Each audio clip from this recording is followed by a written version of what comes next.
horta aad baa umahadsantihiin runtii su-aashaas ay weydiisanaysa tanoo kale maaragtay gobolkan waxaan joogay Minnesota khaasatan Minneapolis 8 sanaan joogay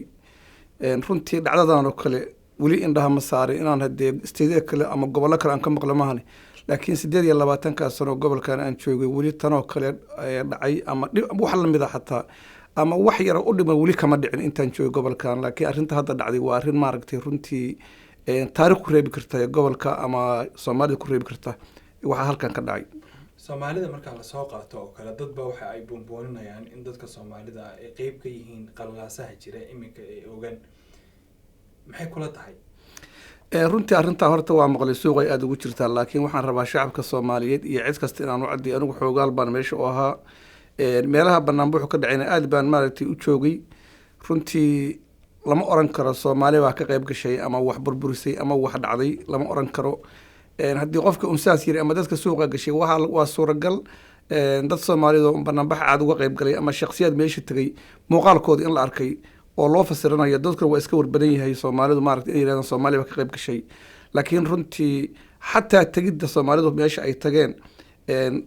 kama muuqan karaan maxaa yeelay 100 kun oo ka tiro badan baa meesha joogay marka arrintaas waxaan rabaa inaan qof kasta oo Soomaali u cadeeyo inaan Soomaalidu halka wax lagu kulahayn burburkii dhacay ha ahaato hantidii la burburshay ha ahaato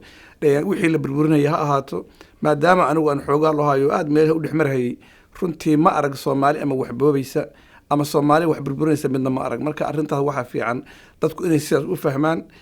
hadalkii xun oo baxeen inuu noqdo hadal maaragtay hadda shakhsi iska hadlay wixii yiri inuu ahaa gartay maadaama aad waalid tahay Minneapolis iyo gobolkan waliba caruur iyo reer kule waalidiinta kula midka ah ee ilmaha halkan ugu koreen maadaama qalaas ay jiraan ugu dambeyntii maxaad kula talinay waalidiinta waxaan leeyahay runtii aan u baahayaa ilmahooda inay ka xafidaan ama dadkooda ku wacyigeliyaan meelaha bannaan buuxu ka dhacayo ama dhibaatadu ka dhacayso maxaa yeelay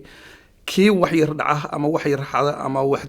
tuura ama dhibaato sameeya waxay sumcad darro u noqonaysaa Soomaalida oo dhan bay u noqonaysaa kaliya ma ahan Soomaalida Minneapolis degan maahan Soomaalida caalamka oo dhan degan ama wadankii degan bay waxay ku tilmaamaysaa ku tiimbareynaysaa tiimbare Soomaalidu inay tahay Soomaali meel kasta qaska iyo dhibaatada ka qayb qaadata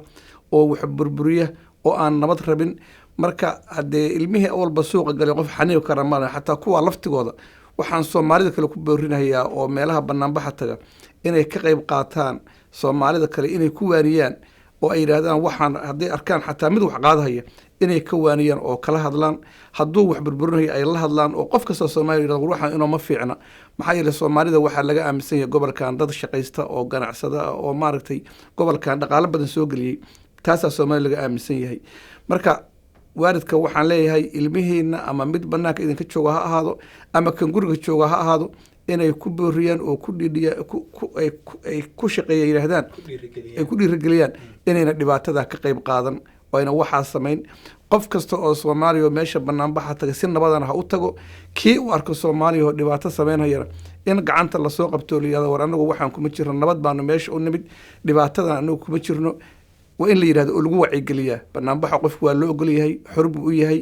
banaanbax nabad ha dhigo asagoo dhibaato sameyn asagoo wax burburin asagoo maaragtay sumcadiisa magaciisa ku ciyaarin qofku banaanbaxa si nabad oo wanaagsan ha u tago inuusan askarta maaragtay dhagax ku tuurin inuusan maaragtay guryaha iyo muraydaha jijibin inuusan maaragtay wax la boobaya ka mid noqon midaas la rabaa Soomaalidu inay tilaabada qaado oo qof kasta Soomaali midaas sameeyo